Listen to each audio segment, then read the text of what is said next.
All right, it is the Jeff Dubay Show on a Tuesday, and it is the season premiere of Twins Tuesday. We're going to be doing this each and every Tuesday for the next, I think, 10 months, roughly, is how long the baseball season goes. Now, I'm exaggerating a little bit, but it is a grind.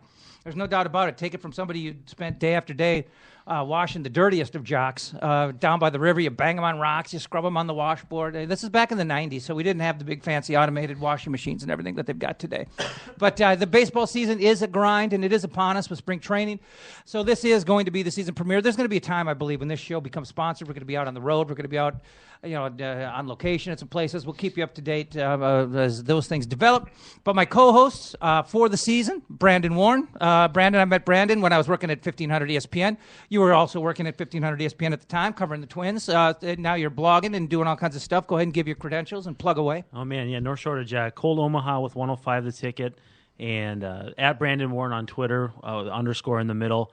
And kind of kicking around everywhere else. Catch me at BrandonWarne.com, and I can kind of guide you through everything I'm doing, and that's probably the easiest way to do it. And also, I try to retweet and repost anything you guys do, so people can check out, my Twitter or my Facebook and find your stuff as well. And also, Ted Schwerzler, whose name I have finally mastered. Correct? You've got it, Ted. Ted is you were with Puckett's Pond, and now you branched out on your own. Yeah, kind of opened up my own blog, offthebaggy.blogspot.com. I like it. Haven't quite secured the domain name yet there, but at TL Schwerz on Twitter too. Okay. Follow all of it. Perfect. That way. Perfect. And Off the Baggy, of course, a reference to the metronome. It's not off the bag. It is not a reference to his. You know what I'm talking about. And we were joking around about this last week. How players are getting little references in on interviews and stuff that reporters, I think, are just too dumb to notice, or they just don't care. Like there was a Gopher game a couple weeks ago where Kyle Rao scored a goal, and but it was due to a lot of hard work by a line mate, and was quoted in the paper saying, "Yeah, man, that guy really worked his bag off on that play, or worked his bag off, or sweated his bag off." I'm like, how do you put that in the paper? I mean, and Stelly, but I remember this is 20 years ago. Bullpen coach Rick Stelmazik, was doing a TV interview. I mean, like the 6:30, 6:25, 6 o'clock news, 6:25 sports, and he used the phrase "dry hump," talking about how the bullpen was getting a little shot the other day. We had a couple of guys that have too many dry humps. It's like, does the media just blind? You can't say shit like that usually. And we know what a dry hump is to Stelmazik. It's a guy getting up, warming up, and not getting in the game. And we all know that the Twins will not do that to anybody more than twice. I mean, it's been a Twins policy forever. If a guy gets up and doesn't get in the game, they set him down. They call back, they get him up again. That second time, either he goes in the game or he's shut down. So yeah, they keep track of that stuff, actually. It's a very well documented in terms of usage, too. 2 dry humps. So when you think of a guy that's worked 3 days in a row, they also figure in guys that got up in the bullpen in the day at the beginning or the after. So it's more than just days you work on the mound. And I tell you what, I mean, everybody tracks that stuff now, but I do believe that Tom Kelly and Dick Such were kind of cutting edge with all this stuff. I mean, they protected pitchers back in the day. I mean, pitch count. I'm not sure when pitch count became in vogue, but I mean, mid to late 80s, they were so protective of everything they did with their pitchers. Every pitch count, every time they're up in the bullpen, I mean, they coddled and they babied and they tried to keep their guys as healthy as they could. But anyway, let's get to the 2015 edition of the Minnesota Twins. This is a Twins Tuesday, and since everything starts with starting pitching, that's where we're going to start with Twins Tuesday. They do go in with some certainty. Is certainty even a word? Uncertainty is a word, but uncertainty is a word we're very accustomed to. But this year they go in with some knowns. Phil Hughes is absolutely the anchor. He's the bell cow. I don't know if you can pencil him in for 15 and 200, but he might. I mean, if he doesn't get 15 and 200, he's going to be close.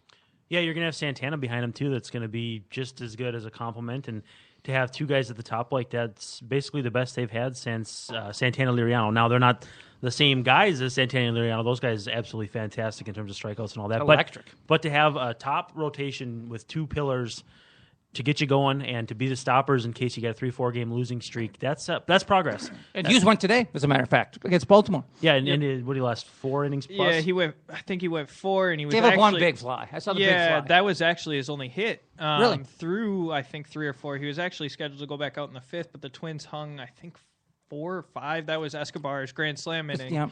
So he didn't come back out. As soon as the guy sits for a certain amount of time, Yeah, they're not going to dick long. around. Yeah. But, I mean, and talking about the top of the rotation, too, I think the Twins are in an even better spot, too. You think for the first time in how long they have guys that you can actually pencil in as quality third starters. I know that, Brandon, you've kind of got me to come around here on Kyle Gibson being the third starter, but even if he's not, Ricky Nolasco kind of bouncing back profiles as a third starter. Nolasco's going to be good. Yeah, I mean, you have guys that are third starters, and that's something the Twins haven't had for these last 4 years. Kevin Correa was our third starter last year. Yeah. I mean, that's a big difference. Yeah, it is. I mean, that guy 8 innings, but I mean, he didn't have a whole hell of a lot. But what I like about I don't say what I like, but what's surprising about this staff is how little opportunity there is going in. I mean, there's competition for one spot. Now, people who are Terry Ryan detractors, they like to throw Ricky Nolasco out there as an argument against. But at the time, I mean, he was the third most coveted pitcher on the free agent market that year. I mean, the Twins typically don't get involved when the market's thin and the prices might be a little high. I mean, they went out there and got one of the top 3 guys that was on the market that year. They went out and got a guy whose reputation is for innings, and we've talked about this a little bit in your guys' previous appearance on the show. That I bet you if Terry Ryan had it to do over again, he wouldn't regret the move, but he would regret how much pressure he put on this guy to give him innings. I mean, it forced him to pitch hurt, and it just was a disaster. And they wanted Garza. You can't forget they actually made an offer for Garza, and I believe Santana too. They offered him a 3-year deal then, and he said, you know what? I'm going to take a year. I'm going to go to Atlanta. And obviously people thought, well, that means he doesn't like Minnesota. But he's here now, signed for, I think, a 4-year deal, and possible 5th. So, and didn't we kind of balk a little bit at Santana, too, because of the draft pick compensation? Yeah. Wasn't it a little bit lesser of a push than it was this year? Yeah, and I think, just something has now convinced Santana that he wants to be in Minnesota as opposed to Atlanta last year. And so that's good. I mean, they obviously have something to offer to guys in addition to money. Maybe it's the park. I think it is the park. It's a good place for pitchers to pitch. And so, they're going to be able to go out and get guys if they need to. But like you said, with competition now for that 5th spot, they're not going to need to go sign another guy this offseason, barring something catastrophic. And you just, in passing, mentioned Gibson. I mean, because that's the other member of the top 4 that we haven't mentioned. We're talking about a power sinker. We're not talking about a Blackburn sinker. I mean, Gibson's a sinker ball guy, but when you say that now, it's almost like saying a girl's got a nice personality. It doesn't mean she's not hot too. All right, Gibson's a girl with a good personality who's hot. You know what I'm saying? He throws a sinker baller, but it's a heavy, hard sinker, and he's a strikeout guy. I mean, most sinker ballers you think of as being contact guys. Guys who throw very few pitches, get a lot of ground balls. Guys like Nick Blackburn, but Gibson's a power guy. I mean, Gibson's a guy who's going to strike people out. And I think we're going to see that more this year than we did last year. I wrote a piece on him today, and last year I think he was right around that 5'9", 5'5"-ish strikeout. That should go up, don't you think? Yeah, and through spring he's right at 6. I mean that's pretty good. Right, numbers in spring don't really matter, but in his minor league background, excuse me, he was up near that 8 mark, and the farther he gets away from Tommy John, I think his strikeouts are going to go up. If you saw him pitch on Sunday, I think it was, when they tied the Cardinals, he was lights out. I mean, he faced 12 batters, and 11 of them were strikeouts or ground balls. That's what you want from a sinker baller. It's going to be foundational for him to locate the sinker, because off of that, he can throw the slider, which breaks in the exact opposite way as the sinker. And then the changeup with Neil Allen, who came from Tampa. They love their changeups in Tampa. If he can get the changeup going as a third pitch, you're going to have a guy that's going to show a lot more than he has the last couple of years, and I think that's a good thing. I love sinker slider guys. I mean, I like power guys too, but I like I like sinker slider guys with power. Like I mean, Scott ideally, Erickson was a sinker slider guy. Yeah, and he was a strikeout guy. And as much as you keep mentioning, pressure on Nolasco last year, imagine if Gibson does have that breakout this year. Now, even if Nolasco is your third guy in your rotation, he doesn't have to feel like it. You have 4 quality starters. Who cares what number they are? I mean, they can play off of each other. They just go out and pitch. And by the way, Jason McGovern here, as always, and also a baseball fan, and somebody with a reasonable baseball mind. Would you like a blow pop? I'm okay on the blow pop front. I'll put Thanks, that's up for grabs, everybody. That's right. It's a fantastic treat for anybody who's interested in it. But chime in at any time. Oh, yeah, we'll do. Okay, so who's the 5th starter? Who's it going to be? Is Meyer ready? I mean, Meyer's the prize. Meyer's the one they want. I think Malone's looked real good this spring. He's come out and he's pitched well, and I still love that trade. I think that's one of the best trades Terry Ryan's ever made, to pick a guy in Sam Fold off the scrap heap and throw him back to his team and get a quality major league starter out of him. It's brilliant. But I'm on the Meyer boat too, because I don't think he has anything left to prove. I don't think that there's anything you're going to learn from him going back to AAA that he's going to show you anything. Right now, he can't locate to a certain extent at AAA, but if he can throw the ball by guys down there, what are you waiting for? He's either going to throw the ball by guys at the major league level, or he's not going to be able to pitch to him. Well, you know what can happen, too, if you leave a guy too long? You remember David West? I mean, you guys are kids. You probably don't remember. But, I mean, he was when the Mets were the Mets. You know, when they had trade. Yeah. When the Mets had Gooden and Darling and Sid Fernandez. I mean, they were the pitching citadel of Major League Baseball. I mean, they had it all, and their minor league system was so loaded. But their rotation had like 4 Cy Young guys. I mean, 4 Cy Young quality starters. It was, like I said, Sid Fernandez, Ron Darling, Bob Ojeda, Dwight Gooden. It was just so loaded that David West was the number 1 prospect in baseball, and they kept him in Tidewater for 2 full seasons. And this seasons, he had sub-2 ERAs, striking out more than a batter an inning. And what happened is he just got so lazy. It was so easy for him, and he's the key cog in the Viola trade. I mean, they get Aguilera, and they get West, and they get Tapani. Then Drummond was a throw-in. Drummond and Savage were just rounded out. But Tapani was somebody they thought they projected as a middle of the order, middle of the rotation guy, and Aguilera was going to be the top of the rotation guy who they put back in the bullpen to close because they lost Reardon, and then West was like an ace. I mean, he was like 6'6", left, just an imposing left-hander. But he got up here, and all he could do is throw fastballs. I mean, he couldn't control the slider, and he couldn't change speeds because in AAA it got so easy for him. That's all he had to do. And he had kind of a funky delivery where he hid the ball pretty well. But he got up here, and he just got his tits lit up. I mean, he had moments. I mean, he came out of the bullpen and had some clutch moments in the '91 World Series that they couldn't have won without him. The talent was there, but you know what? My point is, if you stay in AAA too long, you get lazy, you get stale, and it just you don't do the things that you have to do in the major leagues. Your ability is enough to get you by, and you stop pitching. You know what I'm saying? I still think the Twins' MO is, and it's always been under Terry Ryan, is to go with the older guy first and let the kid push him off. And I think that's why you envision a guy like Tommy Milone or perish the thought Mike Pelfrey taking that number 5 spot. And I think if Pelfrey does, they'll riot because that kind of undermines the fact that you went out and got a great pitcher. Why would you just throw away that number 5 spot? And so, obviously Meyer or May, the guy that we haven't even mentioned yet, would be much higher upside plays, but I don't think Terry Ryan's looking at upside for this season as much as make sure that you introduce these kids in a situation where they're going to be comfortable and where they've, without a doubt, earned it.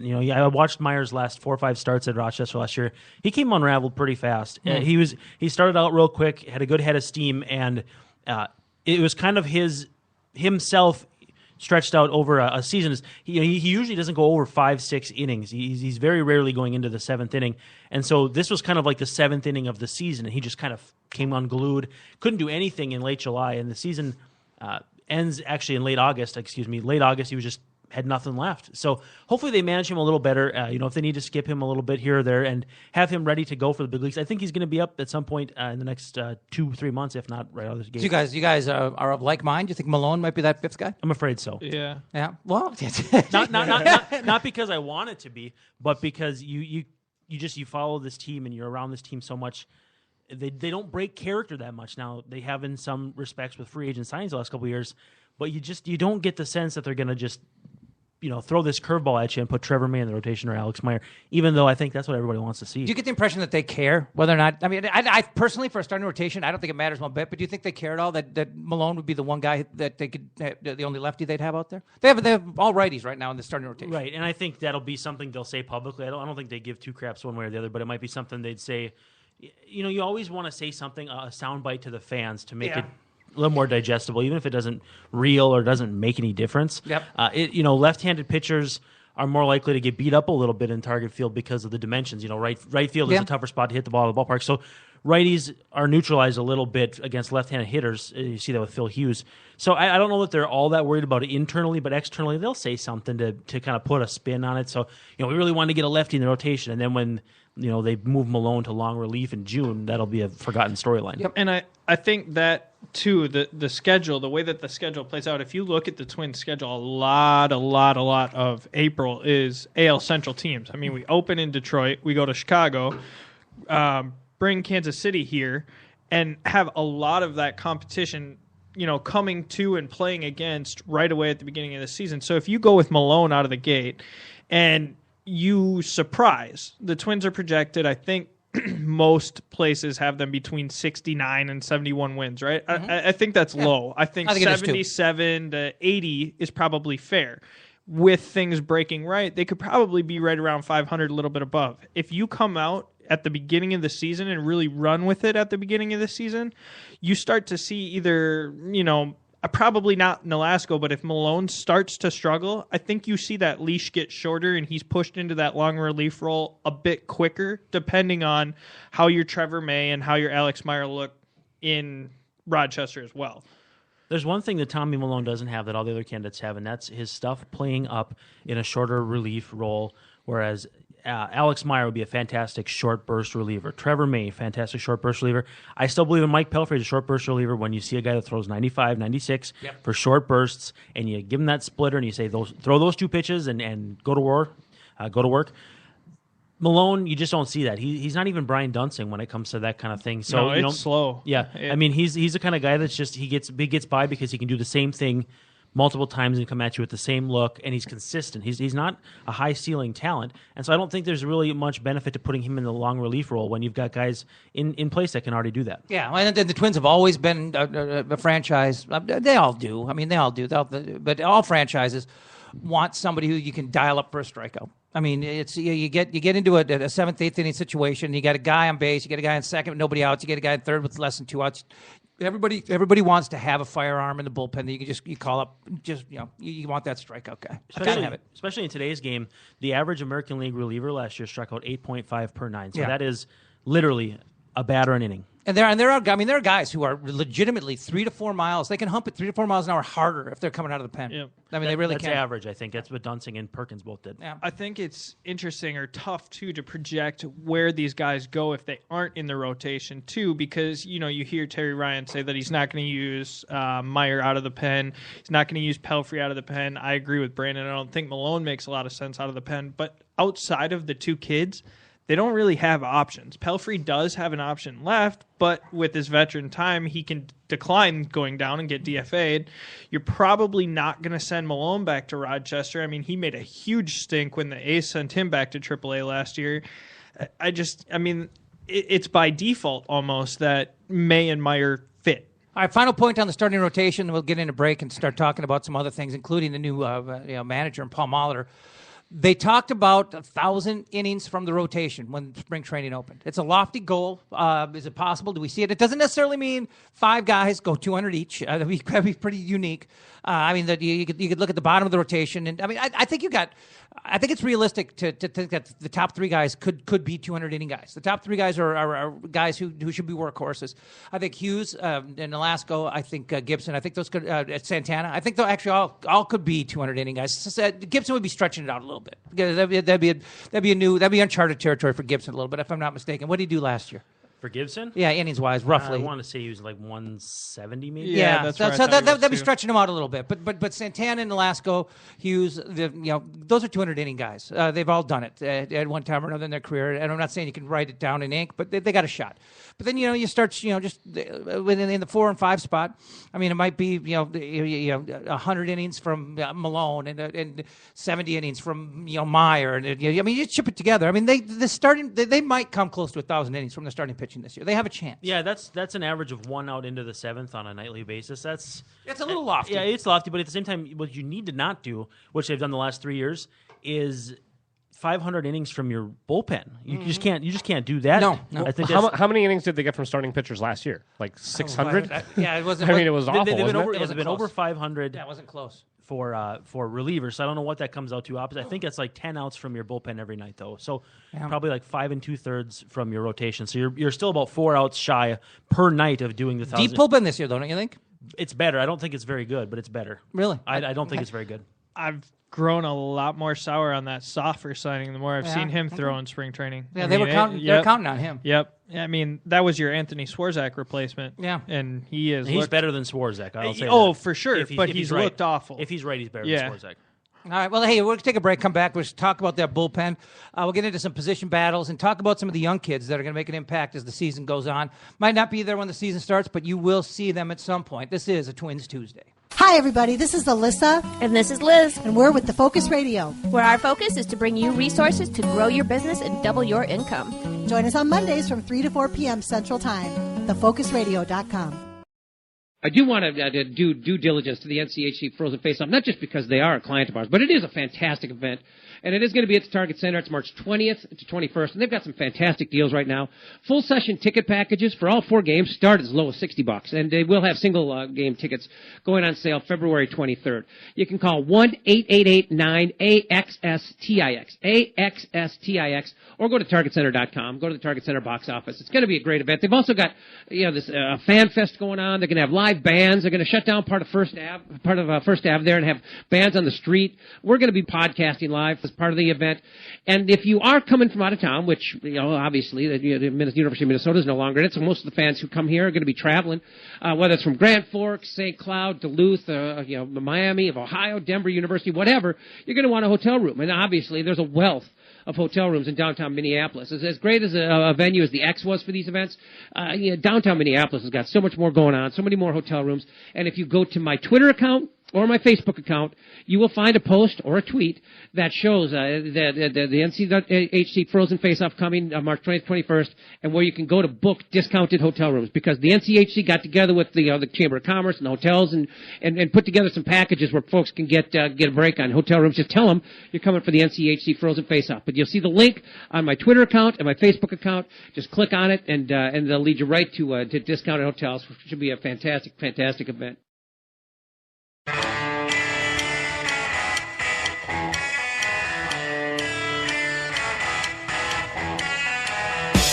We're back on the Twins Tuesday. It's Jeff Dubay Show, live from the South Side Studios, Alive and Social Network. Check out aliveandsocial.com to see all the great things available to you. We got a little something for everybody, whether it's a morning show with the Twin City Sit Show, the Great Northern Sex Cast, which is right up Brandon's alley. We got seriously, it's like sponsored by Fantasy Gifts. Oh my goodness! Like when they came aboard, all of a sudden Fantasy Gifts started following me on Twitter. I'm thinking, yeah, they know where it's at. But then I found out it's just because they joined the Alive and Social Network. But nonetheless, you got Sean Bernard does a show with Julius Collins. What do they call that show now? They've gone through like a couple names. It's Julius and Bernard. I don't even know. It's had a couple names. So it's like the show formerly known as. Exactly. I don't recall what it's called. But just check it out. Go to aliveandsocial.com. Jim Suhan Unfiltered. Just something for everyone on the Alive and Social. Jim's going to be on the Minnesota Pubcast on Thursday. By the way, awesome. By phone for a little while. And I am on Wednesday. I am on Wednesday. And then I got you all show tomorrow. Yeah. If you can handle that. At Bennett's, right? Yes. At Bennett's, yeah. Right after your show, right after Wild Wednesday. Perfect. And we'll have a nice little. God, I'm going to start thinking about right now what I'm going to have for dinner tomorrow. Don't start thinking about the menu already. You guys got to come to Bennett's sometime. Yeah, I have to try it sometime. It's fantastic. But anyway, that's Bennett's Chop and Rail House on West 7th. That's where we'll be tomorrow. Sponsor the show. Bunch of tickets to give away. So let's get into the bullpen. How worried are we about Perkins? He had a better bullpen session, yesterday or the day before? Today he threw again, too. And again? Okay. Yep. And positive results? Sounds what are we like hearing? he could be in games by as early as this weekend, I thought. What is it, elbow, shoulder? What's bugging him?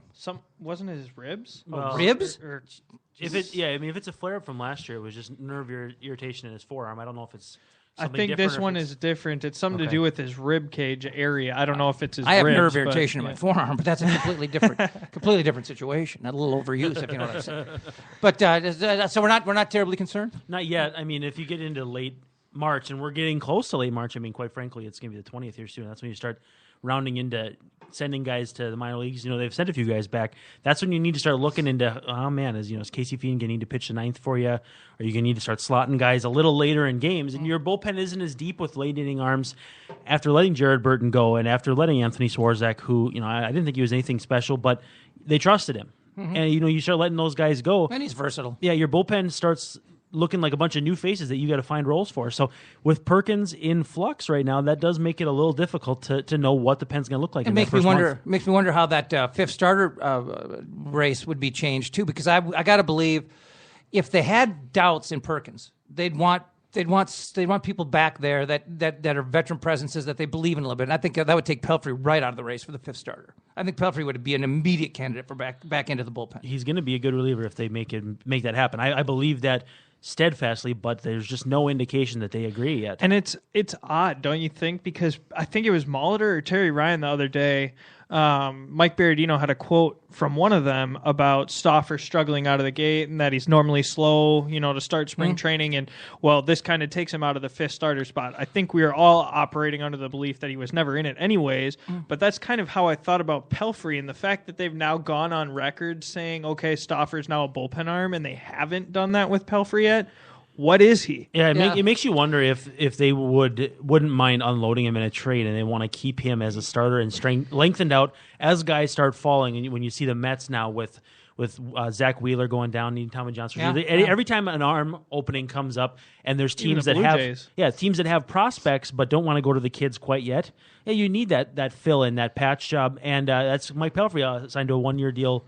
Or 1 year left on his deal. So maybe the Twins are trying to maintain some leverage and they can flip him. Because and they're not in a great situation either with the fact that they've got so many starters and not a lot of career relievers. I mean, they're going to make some relievers out of starters this year. They just have to. And it works. It's a proven formula, and they need to try it.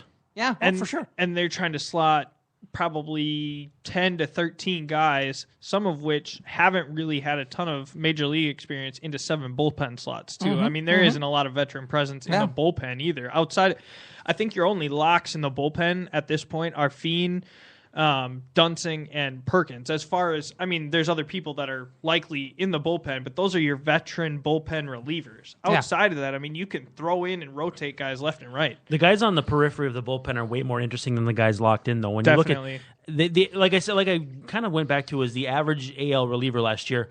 If you were to put that on a diagram with the Twins ranked from the worst reliever to the best, the average, I'm talking about just the average reliever in the American League, last year was about as good as somewhere between Casey Fiend and Glenn Perkins. That's pretty high bar. That's an insane bar, and the Twins are like, well, we got one guy better than that. You look at the Royals; they've got 5 guys like that. They've got a 6th guy that they're shuttling back and forth from Omaha, and the Twins instead are going to a 3rd year of arbitration with Brian Dunsing, who, for all he's a great guy. Sometimes he gets lefties out, but not always. And they're like wringing their hands over what are they going to do with him. It's like he wouldn't even be a blip on the radar screen for teams like San Diego with a stacked bullpen. And a few years ago, they thought this guy was a top to middle of rotation. I think guy. He was like a 2nd or 3rd round draft pick. So it starts at that. And so it's just a matter of an understanding where the game is. There's no excuse to have a bad bullpen. You look at the Twins bullpen ERA, and if it's like 4.00, you're thinking, 4.00 in today's game, not that bad. Then you look at the rest of the league, and it's like, holy smokes, they're so far behind, and you just got to catch up. But what do the low expectations do for that? Because this team isn't looking, they're not expecting, you said 69 to 71 is what the pros are saying. We're all guessing a little more than that, but we're not, nobody's saying for sure over 500. So this isn't a competitive team, really. So is this more of a play and see what happens, especially when it comes to the bullpen? It should be. We're going to go cheap. We're going to go throw things at the wall and see what happens. Tampa Bay does it year in and year out. Convert guys. New roles. There's no need to go to a 3rd year of arbitration with a guy like Dunsing, pay him a whatever $1 million salary for a role that could be filled by Logan Darnell. It could be filled by Aaron Thompson. It could have been filled by Edgar Ibarra, who they took off the 40-man roster and landed with the Angels. Go cheap with the bullpen because you're not expected to do it. It doesn't matter if they blow a lead for Irvin Santana in the 8th inning because you weren't going to be that good in the first place. Do you think they think they're going to be good? I don't know. That's part of my hesitation with it, is that I think some of that, just like take it away from baseball, some of that starts internally in yourself. You got to believe in something different, believe in something better. If you think that you're going to be better, which Ryan has said, our goal, obviously it's lip service, but like you're saying, Brandon, why are you going to 3 years of arbitration with a guy that hasn't really gotten it done for the last 3 years? Go high ceiling. Why not do something risk else? Reward. Yeah. You go risk reward.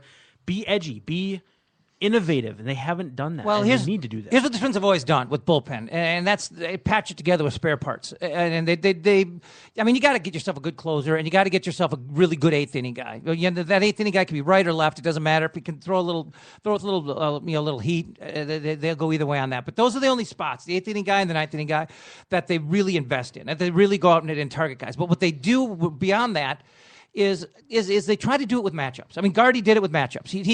He knows Like he'll sit, and obviously Gardy is gone, but I mean there are philosophies that are just common in baseball that I think are going to be used from manager to manager.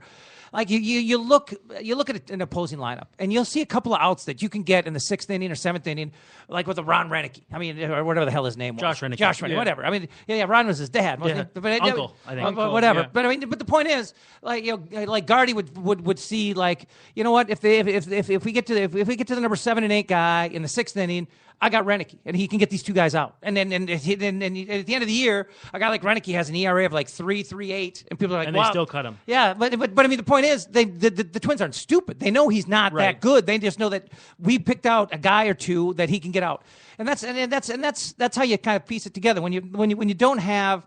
I mean, you got the closer in Perkins. You got a guy in Fiend who's going to be your 8th inning guy. But after that, I mean, Molitor is going to look at the pieces, the spare parts that he has out there, and he's going to look at the other lineup and he's going to say, I can get 2 outs out of Pelfrey. Right? He's got good career numbers against the 2 and 3 hitters. So we can get a couple outs out of Pelfrey here. We can get a couple outs, out of Dunsing here. Dunsing's got good career numbers against their 4 and their 5. So we're going to get a couple. And he pieced it together with matchups. I mean, that's what Gardenhire did for years. Tom Kelly did it for years. Is there a box of Kleenex in here? I'm going to snot all over. They do account. That's the beauty of podcasting. We don't give a shit about anything. Is there? They do account for that kind of stuff though, with like leverage index, so you can see which guys are pitching to heavy, difficult innings, and the other guys that are working with a 5-run lead in the 4th inning. Right. So they do track that. They piece it together. Just look for matchups. And just kind of you can massage a mediocre bullpen. I mean, you can, like, they put the 3 of us in the bullpen. They'd find a couple of guys that each of us can get out and make sure those are the only kind of guys we face. If you're gonna have it is what it is. It should be a cheap bullpen if it's going to be mediocre. That's the gripe I have, is if you're going to have a bad bullpen or even an ordinary bullpen, because they had great bullpens 10 years ago. Oh, yeah. With the Joe Nathans and the Juan Rincones and the J.C. Romeros, and they may do that again. Steroids, Rincon. Can you believe it? They changed it up a bit. They spent all their draft picks this last year on relievers, so they're going to want to go to that power bullpen. But the one thing I like to lean back on is think about the greatest closers in Twins history and where they came from. You got Perkins, failed starter. Eddie Guardado, failed starter. Yep. Aguilera, all of them but Reardon. Reardon was always a career. Well, and they went and got him. Yep. They did. He wasn't from within. That's like the one closer that they didn't have from within. But they've always had, Dave Stevens, failed starter who closed for them for a little while in like 1995. They've never, ever been in need of going and getting a big closer. Joe Nathan, not a great starter. So they should learn from that and realize you can just kind of pick these guys off the scrap heap like you did with Jared Burton, with Casey Fiend. You don't have to go to battle with guys who aren't good relievers if you choose not to. Yeah, and then Joe Nathan was a starter, and then he was a middle reliever. He was a shortstop to start. Yeah, he was a shortstop. Can you imagine that? I mean, what is he, 6'5"? Yeah, he's monstrous. But what's funny about Joe Nathan is he'd get to spring training, and he would spend basically 2 weeks throwing in the 80s. I mean, it would take him till the middle to late March to hit 90. And not the high 80s. No, like seriously. 85, 86. Yeah, he'd be throwing like anywhere from like 83 to 85, 86, and people would be like, Jesus Christ. But it's like... Yeah, did he die? Yeah, I mean, like anybody who, but the Twins would be like, it's every year he comes down here and just basically soft tosses for 2 weeks. Now he's getting booed like crazy with the Tigers. Oh man, because he's lousy. Ugly. He's bad Yeah. now. But yeah, you can't really. The spring training. It's spring training for everybody. You're not going out there firing bullets from day one. Everybody's got their own routine. Yeah. I think the bullpen too goes back to that conversation about it's interesting to see where the Twins kind of position themselves at, because going into the year, they might have higher expectations than everyone else does of them. But if you get to that standpoint that say it's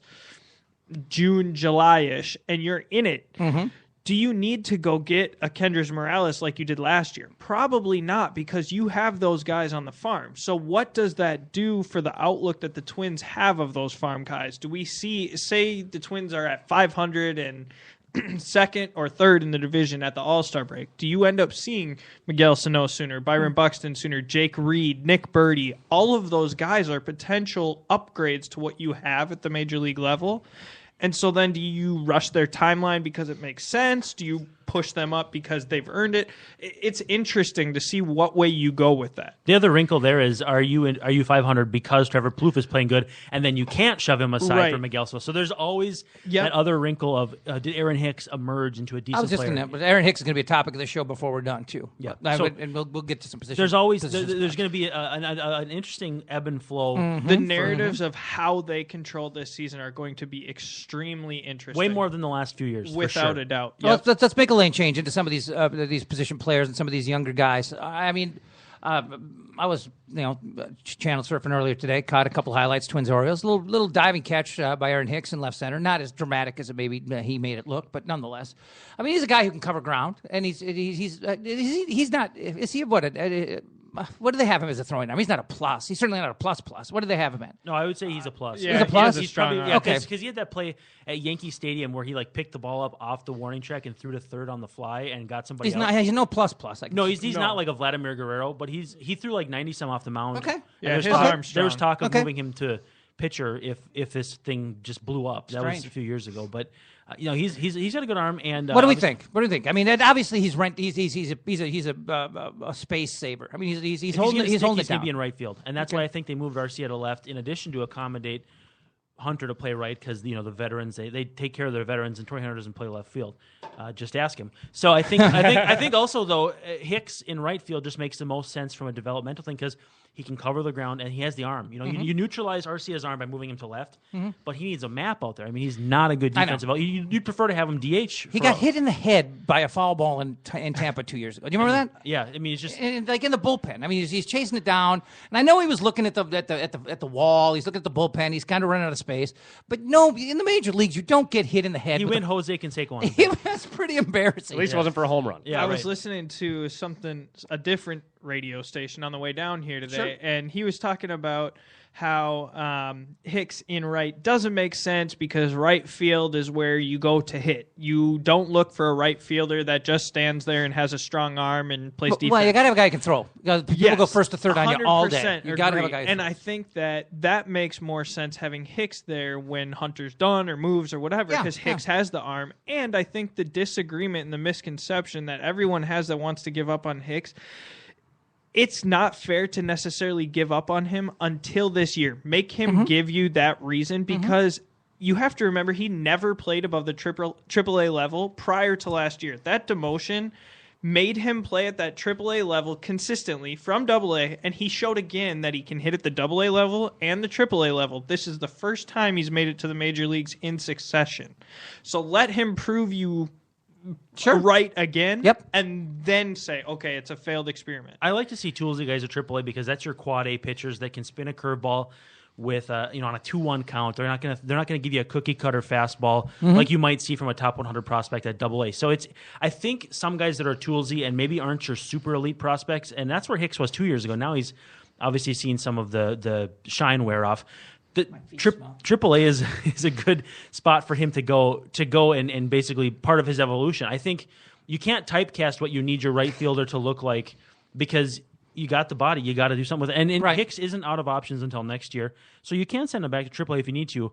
But I think at that point, then he just becomes your fourth outfielder, and he just has to fight and scratch and claw for playing time when Eddie Rosario and Byron Buxton are doing their thing next year at Target Field. And go ahead. Without a doubt, I am on that boat. I think if Hicks can't prove to be your right fielder, I think worst case scenario this season, he plays himself into the fourth outfield spot as a better option than Jordan Schaefer. Because if there's somebody that I believe in having a good year more than I do Hicks, it's probably Eddie Rosario. I've been on him all spring training. He's tore up spring training. If it wasn't that he sat out 50 games and had a poor year last year, I think he's probably right in the mix of the role to start in center this year and hold on to it until Buxton comes up. Now, Sano's hitting bombs. What's Buxton doing? They both got sent back to minor league. But, I mean, Sano had the stroke down at least. But I mean, you knew after Buxton didn't hit. No, he's rusty. It was tough. Well, you knew that Sano was going to not start because he spent a year with the Tommy John. Yeah, I mean, that's fair, and Plouffe kind of played him out of the role too. Plouffe had a good enough year to say, hey, we don't need him. Yep. Well, and it is. I mean, Sano's got power everywhere. Plouffe's got power to left and left center, and that's where you want guys to have power at target field. Yep. I mean, it is what it is. Yeah, Plouffe's not the kind of guy that they're going to just move on from. They'll find a spot for him, whether it's first base with Joe Mauer doing something different, or left field with some guys shuffled around. Plouffe is the kind of guy he's turned himself into from an afterthought to a guy they need to find a spot for until he gets real expensive through arbitration. So, and that's coming up. I mean, they're going to need to make a decision on Trevor Plouffe before too long. But for now, I think Plouffe is a guy that obviously he's not just a placeholder; he's a guy for them. And he improved defensively, hit right-handers a little better. He's a guy that's got to be in that conversation for if he's going to be a Twin for much longer or not. I think that's something that's worth thinking about. So let's get to the elephant in the room, because you just wrote about it. Was it this morning? Yesterday. Talking about Joe Mauer. When they made the announcement before last year that he was moving to first base, I got a little grandiose in my expectations. But you know what? Catcher's a hard position to play. I mean, people don't understand. I mean, your hands hurt. You know how hard it is to hit when your hands hurt. I mean, you're just beat up. Every part of your body is just a broken down mess.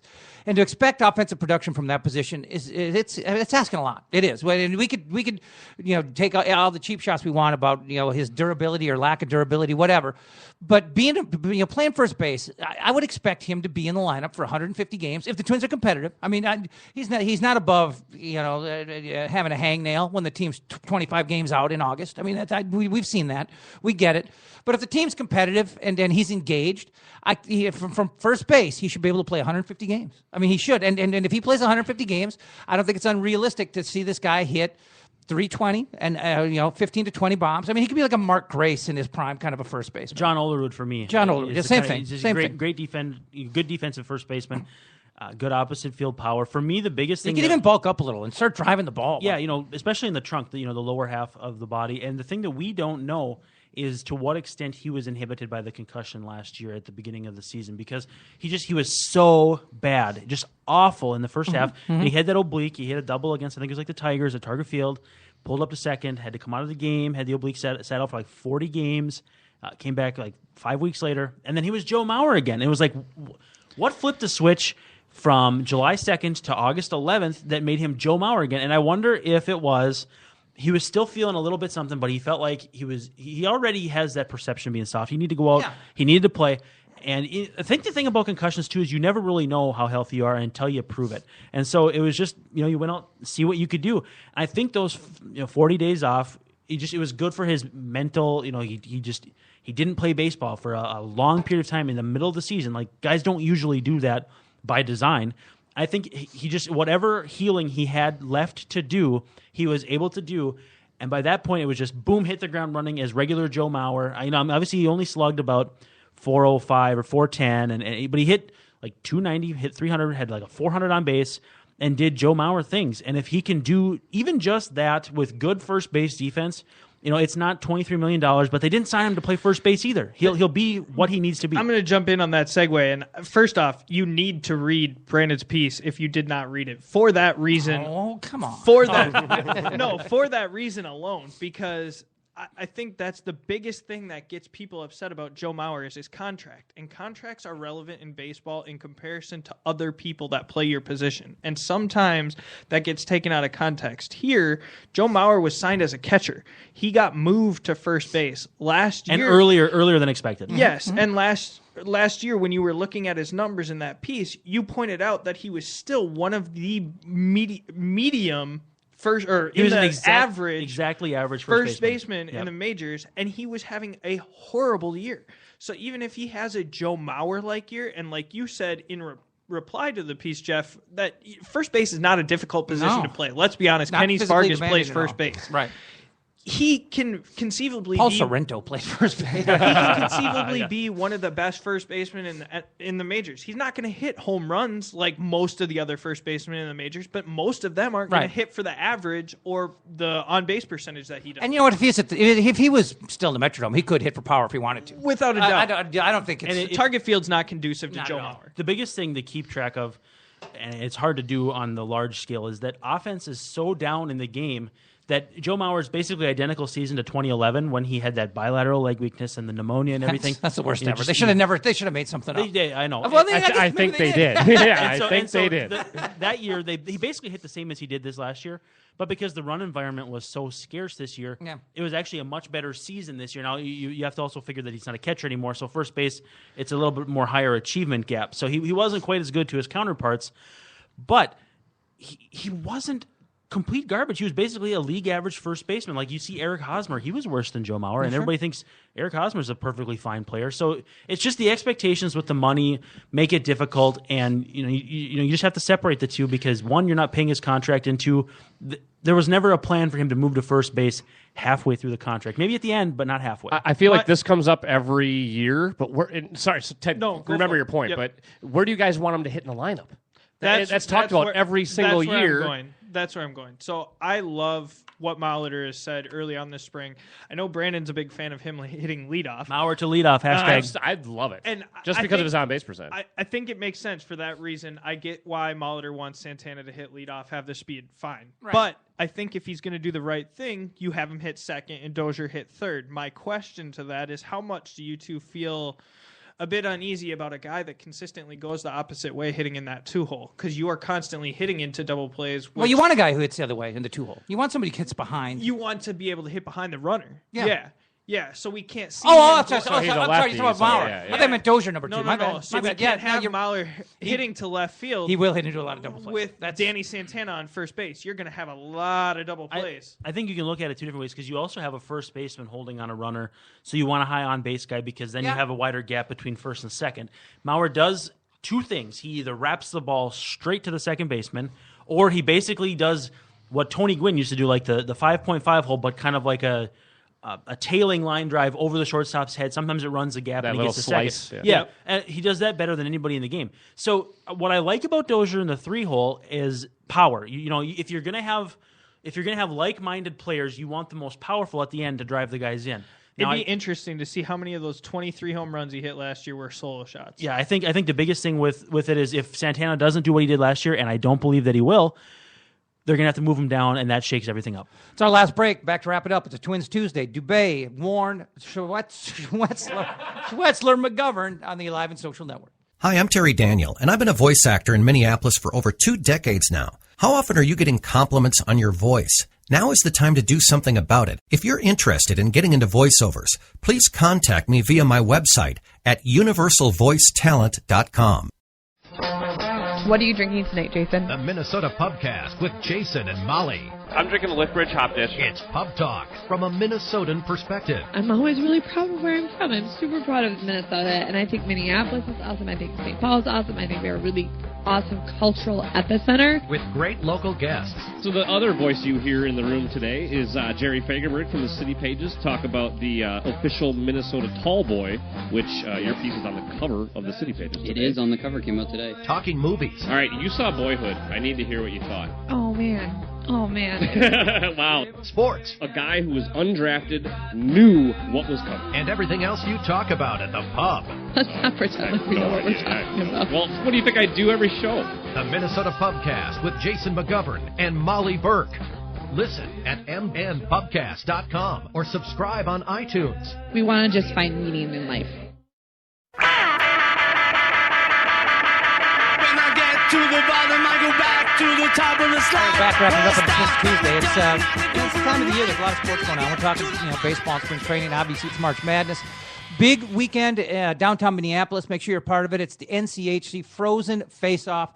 It's going to be fantastic. North Dakota. I was really disappointed today. I found out North Dakota St. Cloud is the afternoon game Friday. So it's that's stupid. I know that game. I mean, that game is going to have a massive crowd and a crazy atmosphere. I don't know why that's not the night game. But I'm going to be at Kieran's doing a show on Friday. I'm not sure who I'm going to have with me. I don't know if the hockey guys are going to swing by or if I'm going to get some NCHC royalty to swing by, maybe a coach or two. But it's going to be a hockey-intensive program. There's no doubt about that. And then I'm going to get across the street if I can and see some North Dakota St. Cloud State playing in that NCHC Frozen Face-Off. But there's going to be a fan fest, bands, all kinds of stuff going on. I mean, we're going to have temperatures of like around 50, so it's going to be nice weather. You get to be outside. You can have a good time. Check out the games at the Target Center. If you want tickets, 888 9AXSTIX, AXSTIX, or TargetCenter.com, Target Center box office. Should be awesome. Where'd you go to college? Northwestern here in the city. But I had applied messing with you. and was accepted to UND, so I saw my heart. You're going to be a fighting Sioux. And here's the thing: I missed the tournament, the WCHA. What was it? The Final Five, as you said, with the Red Baron. Still have it. Yep.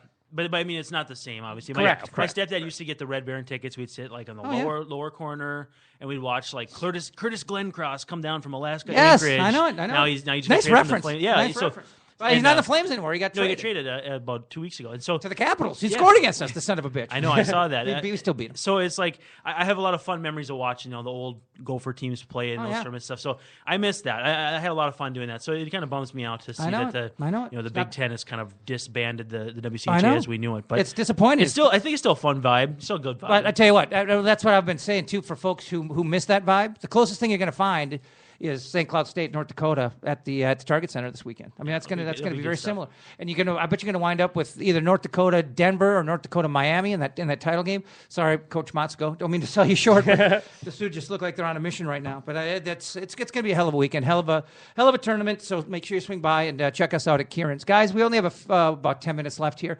I want to talk about some youngsters. We know that obviously we knew going in that Buxton and Snow were going to start in the minors, and that's already happened. What about some of these other young guys? Let's start with Vargas. Talk about Kenneth Vargas. Opening day DH. I mean, really the only. Is this guy the love child of David Ortiz? I mean, he's got to be somewhere along the line. David Ortiz, got a little lubed up one night, and I think this guy is secretly his son. Yeah, he's a little different. Switch hitter, doesn't walk as much, but spitting image. That's unbelievable. Physically, for me. The biggest thing is he going to get exploited outside the strike zone this year? He's not a guy that takes a lot of walks, swings at pretty much everything.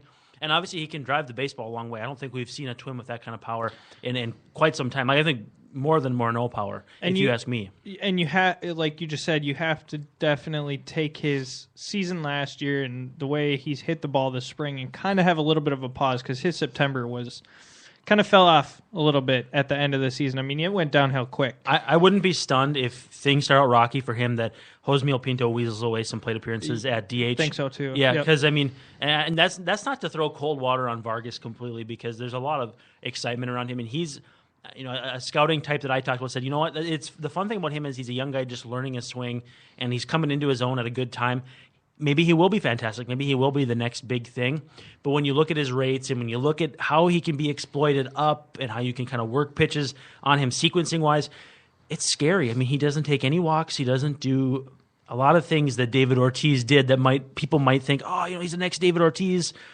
You got to really temper that enthusiasm. And Chris Carter is somebody that obviously had a great place for a long time with the Astros. I think he's with the A's now. But, I mean, you can be successful in the major leagues if you strike out a ton and hit 30, 40 home runs, but you're talking about a kid here. So and he walks a lot too. Chris Carter walks a lot. Right, he does walk a lot. But expecting Vargas to hit 30, 40 home runs right away out of the gate, that's terrifying. That's a lofty expectation. Let's talk about Barrios, or Barrios. You just wrote about him a couple of days ago. He's just laying it to waste right now, isn't he? He is a good guy. He loves self-promotion, not in an arrogant way, but he definitely likes getting his name out there. I think he for sure had some of the highest expectations entering spring training, wanted to make the rotation out of the gate. Obviously, that was not ever probably going to happen.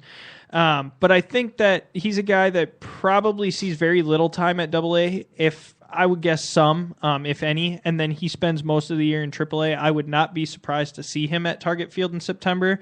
But like we were talking about with Meyer, Barrios is kind of on the other end of it, whereas Meyer is now trying to blow by guys. That's all Barrios has done so far in the minor leagues is pitch or throw fastballs. He hasn't had to pitch. So AAA is going to force him to pitch, throwing curveballs, throwing breaking balls, changeups to try and get guys out. I think, seeing him be able to do that is really the next and probably last piece to his evolution to be able to make it at the major league level. For me, Barrios he's an excitable kid. He's a fun kid. He seems to have a really good heart and really good work ethic. And the things that scouts will rave about, the trouble for him, besides the fact that he's going to have to leapfrog like a dozen guys to get to the big league rotation just by virtue of Trevor May and Alex Meyer being probably on the outside looking in, is his height. And the thing that scouting types will talk about is when you throw on a plane as a short guy, you don't get a lot of lift or a lot of downward plane like a Mike Pelfrey does when he's at his best, or a Kyle Gibson. And so that'll flatten out and you can get beat up in the zone, even if you're throwing 96, 97, which guys don't do forever anyway. So there is some concern there, but at the same time, he seems to be a guy that can execute his game plan. He's got a very good head for the game. He knows what he's doing. He knows what he's trying to do as a 20-year-old kid. So I think he's on the fast track. He's somebody, if they move some things, say maybe Ricky Nolasco pitches well and they flip him or something, he's a guy that can make some noise. He could leapfrog Meyer or May if everything breaks right. That's not to say it's going to happen or it's very likely, but if it happened, it wouldn't be shocking. It wouldn't be stunning like people might think. How far out is Cole Stewart? I'd say 2017. I think September 2017 is realistic. Yeah, I mean, the biggest thing for him is not handling him with the kid gloves, not letting him throw the slider, which obviously I think the Twins are worried about him developing as a pitcher. Learn to throw the ball past guys. You can get that slider back. They don't want to wear his arm out to the point where he needs Tommy John because he's been throwing sliders in low A against 75% of guys that'll never even make the big leagues anyhow. You can strike guys out with a fastball there, 96, 97 mile an hour fastball. So I think the thing is, as he gets up to Double A, maybe late this year or early next, that's when you'll start seeing him diversify the repertoire. The strikeouts will come back a little bit more, and then you can get a better feel for when he's going to come up. Right now, it's such a mixed bag with where he's at developmentally that. He's physically projectable. He's a big Texas kid, quarterback body. He would have been the heir apparent to Johnny Manziel at Texas A&M if he'd have gone to college. We would have never even cared about Kenny Hill, and so he's got that projectable body that scouts dream on. But I think he's so raw right now that even to guess is just hard to do. And it's tough to project for that reason too. With him, looking at football so strongly out of high school that, really, this is his first year completely focused on baseball for 365 days. But $4 million will make you change your mind pretty fast. Without a doubt. But it's going to force him to understand the game at a level that he's never done before. All right, in closing, the dates, or roughly the dates that we will see Sano and or Buxton. My timeline, I have first pitcher is Meyer. I think Meyer's up in the first 2 weeks, 3 weeks, maybe month. I have Rosario next, very quickly after him. I think Buxton, I think Sano is up maybe around the All-Star break, late August, worst case scenario, and then I think Buxton's a September call-up. But like I said earlier, I think that all depends on how the Twins control those narratives. If they're in it, and they want to bring guys up or need to bring guys up, or how those things break, I think change a lot of those timelines. I think Sano could be as early as June if they get some things moving around. I think you might need an injury for that to happen. Buxton, I think, is late in the season, September probably, just because of how much time he missed and how much rust he's going to have to knock loose. As for the other guys, I don't know. For pitching, they're just going to need opportunity, and that's so hard to predict. Because pitchers get hurt. It happens all the time. And so you just bring somebody up. So I'm not even going to touch that, but I think Rosario is probably the fastest of them all, just because the fall league, he was so good and left such a strong impression that I think he's on the short list. I don't think he's going to make the team out of spring, but I think he's a guy they're really interested in. All right, guys, quickly, where can people read your stuff? At Brandon_Warne on Twitter. You can find me Cold Omaha, which is under the 105, The Ticket umbrella. And fangraphs.com/fantasy. I write a column every Friday at about 1:15. It goes up Central Time. Other than that, I got a few other things, but nothing really noteworthy to bring up right now. At TL Schwerz, TLSCHWERZ on Twitter, and then my pieces are all on offthebaggy.blogspot.com. And I try to retweet and repost whatever you guys do so people can check it out on my Facebook and my Twitter as well. Well, settle in, folks. It's ball season, and we're going to be doing this every Tuesday for the next 17, 18 months, something like that. It's a haul. It's a grind. It's a marathon, not a sprint, and we'll be here bringing you the best Twins insight that we can give you each and every Tuesday, and hopefully when we get out on location, you guys can swing by and find us. Oh, I forgot I can't hear the music. The music's playing? The music's playing. I didn't know. We'll see you.